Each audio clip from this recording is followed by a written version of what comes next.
我们的房车小院升级啦！看这边，谢谢师傅啊，放那个院门口就行。这房车齐了啊！齐了啊！好嘞，谢谢。好嘞。我来喽，我来组装喽！快天黑了，我们现在组装吗？干！好！哎呦，哇！哦天哪，这么一堆零件，这可怎么装呀？我感觉咱们俩搞不定，咱们需要帮助。洞洞呢？我们的邻居呢？这个时候怎么不在？摇人儿？我觉得我能搞定。真的假的？真的。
经过3天3夜的埋头苦干，我和一起终于把我们的房车小院成功的升级改造，现在终于可以见人了。首先一进院子啊，我们有一个这种小酒瓶做的这种小路灯，到了晚上的时候呢，它就会亮起来，然后也很漂亮，就像一条充满光的道路指引我们进入这个院子。边上放了一些这个酒瓶，也是之前喝完的没舍得扔，我觉得可以当个小装饰。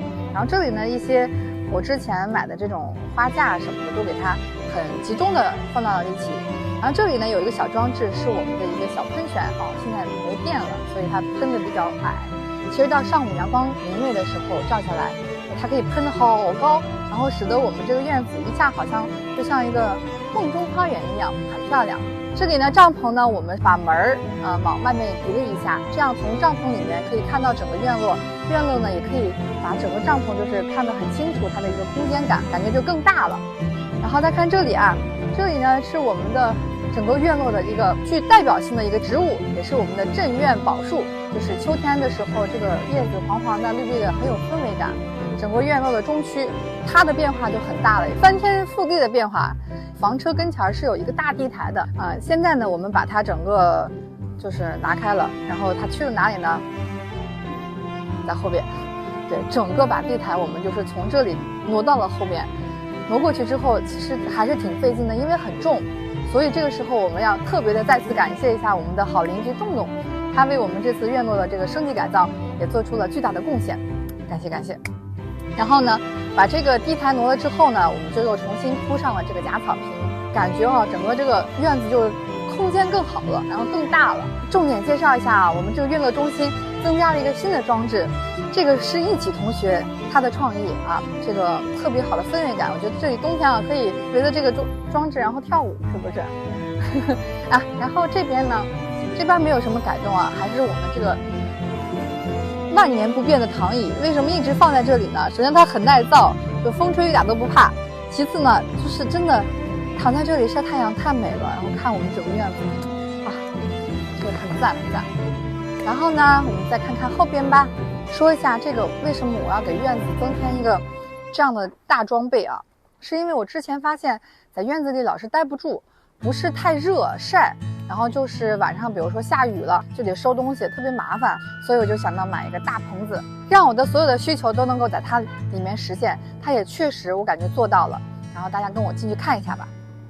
哇，这个镜里面呢，中间呢我们给它还有一些留白，然后侧边呢这块是我们的餐厅区。这个呢是一个假窗它是可以透光的，阳光可以洒进来，很漂亮。但是它很好的可以挡风。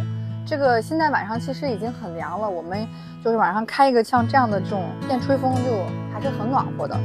然后这个餐厅我感觉特别适合会友，然后吃饭很方便，然后还可以看到外面的整个院子的景色从这儿看感觉特别特别好。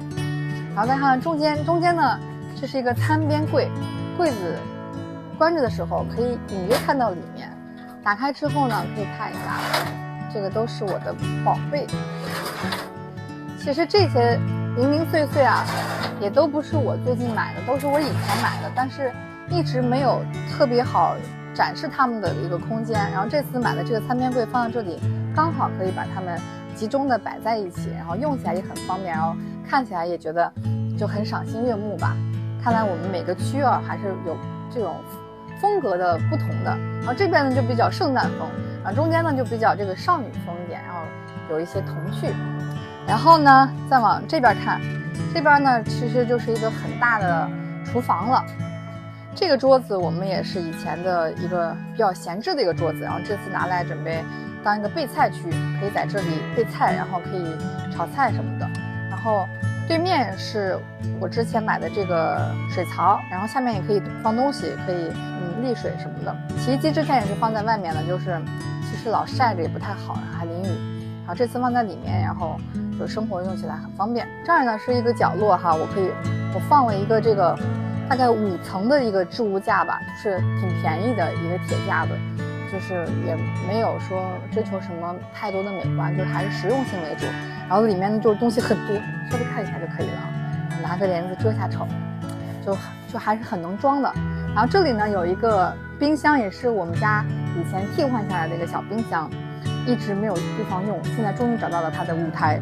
然后现在就是招待朋友可以多买些食材啦，平时生活也很方便。哇，冰箱里面也这么多东西嘛，都是喝的。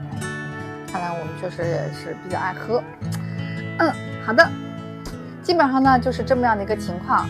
然后不知道大家觉得我这个院子这次改造的怎么样呢？有没有什么地方你觉得还可以有好的建议，让我进一步提升一下的呢？也欢迎大家给我留言分享拜拜。